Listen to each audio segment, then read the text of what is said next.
Hello, this is Dr. Charles Brandon Nichols, and I want to talk to you today about the subject of management. For years, we always have thought of managers as people who basically run an organization, or in terms of dealing with the aspects and the functionality of making sure the job and functions get done and accomplished. What we want to be concerned with in this discussion is whether or not management is an art or whether management is a science.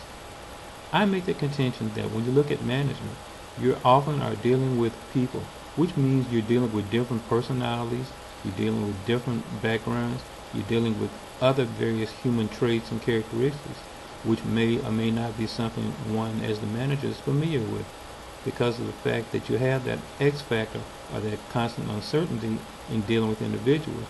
I contend that management is an art as opposed to a science. And the reason why it's an art is because the fact that, again, with the fact that you have the different characteristics as individuals, you're not going to have that level of consistency that you would have in a science. Now, that's not to say that you cannot use scientific principles in terms of managing an organization or scientific applications of some other kind. Those do tend to have its own relationship to how one manages or how one can possibly manage. But in reality, what we have to think about is the ones who will actually get the functions and tasks done are individuals and not necessarily machines or calculations. Think of it like this. When company A's sales start to slip, what does the CEO or president of that organization do? Does he or she basically get out their calculator and start trying to figure out all the variables, coefficients, and other quantitative functions to determine the reasons why sales have slipped? My contention is no.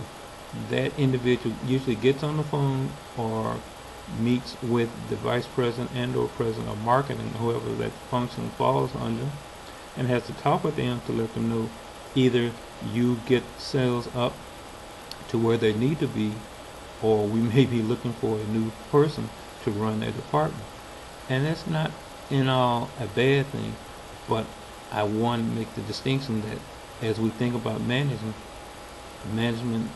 cannot always come up with a precise or an exact scenario in terms of how a problem should be resolved.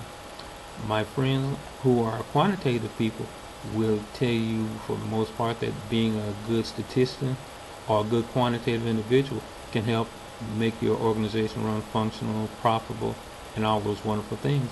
And while they can help in doing that, they have to understand and realize that while the quantitative aspect is important, it is the people, it is the individual who's the worker, who's the supervisor, who's the administrator, who's the shareholder, stakeholder, or has some interest in the organization. That's the individual who is really important in terms of making the organization run and run successfully.